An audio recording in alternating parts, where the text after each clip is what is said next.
Yeah, for sure. I think we're meeting them today. Yeah, we've got Horizon rolled out in 4 countries. We'll be rolling it out in other markets. I think we can meet customers' demands today, and that's our goal. The storytelling, as I mentioned yesterday, one of our core tenets is creating great stories, and there's been a major focus on what we call creative excellence.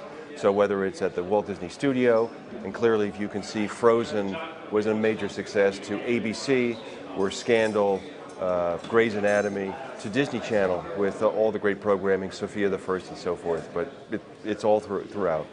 The other aspect of programming that's exciting is technology has made it easier to increase the quality of programming. So what's on the TV screen is just as good as what's in the movie theater. Part of it is, it's important to understand that, like organizations that undergo or that live in an environment that's changing so rapidly, you may have a lot of people also working for you that might be quite scared of the change, how you manage that internally. But the other thing, what can contribute is really also linking it with other industries. And I mean, at various occasions in discussions, just struck this relationship between content delivery and content producers, which used to be, it was always not necessarily always, friendly in that sense, but it was clear, like everybody had a role in the ecosystem, which is now more difficult to understand. But if you look at other industries, particularly, say, the world of branded goods, fast-moving consumer goods with retailers, that relationship has also changed. Retailers used to be the equivalent of the dump pipe, like the cable industry. Retailers have become much more sophisticated because they control the user interface.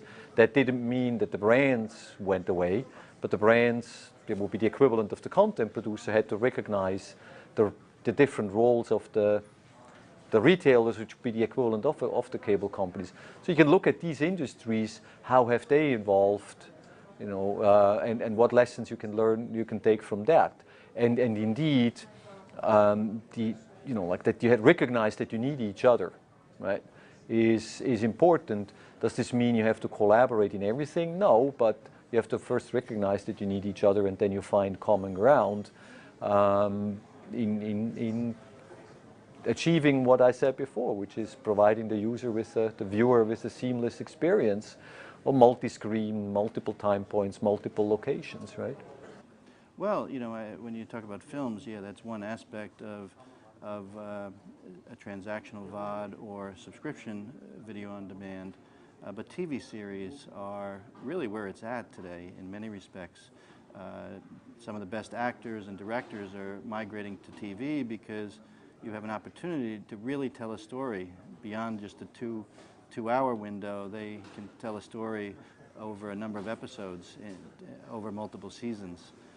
So I think, for our industry, we really need to find ways to continue to, what we say at UPC Cablecom, to delight our fans and friends with exciting entertainment. So I'm very optimistic that as an industry, we will find ways to really move in that direction through the in-home experience and the out-of-home experience. Yeah, so if you look at in our area, I think that the biggest, the nice things that we want to give to our customers to really make sure that they have the right services to perform their businesses, grow their own businesses, and they can do that with the best connectivity services, that they don't need to worry how they are being delivered. So ease of use, make it more simple, not too complicated service. I think a lot of the traditional communication services are because of the history they bring, are very complicated. I think we try to make it more simple for our customers. And I think a big challenge for us in that area as well is, of course, to add the mobility aspect, make sure we're doing a lot of things in Wi-Fi, also for B2B, and I think that's a very important area for us to not only give the fixed connectivity that our customers need, but also the mobility that they also need. Yeah, the customer demand is again wanting to watch what they want, when they want, where they are, and our challenge is going to be able to address that effectively by keeping people within the ecosystem of paid television rather than having them go outside of that to get the content they want. and a lot of that has to do with release dates. You know, if they hear about something in the US before it's available here in Europe, they're going to go look for it. So it's really about being smarter about windowing and the rights as well too. And that's a very big challenge for us is the rights. I think in terms of meeting customer demand over the next 3 years, it really comes down to companies focusing on getting the basics right, and on top of that, continuing to have a pipeline of innovation which is always relevant to customers' lives, whether it's the core billing experience, through to the reliability, through to features which will delight them. But at the end of the day, we have a responsibility to provide a really high quality service and continue to drive more and more value for our customers, and certainly at ComHem that's what we are doing and will continue to do.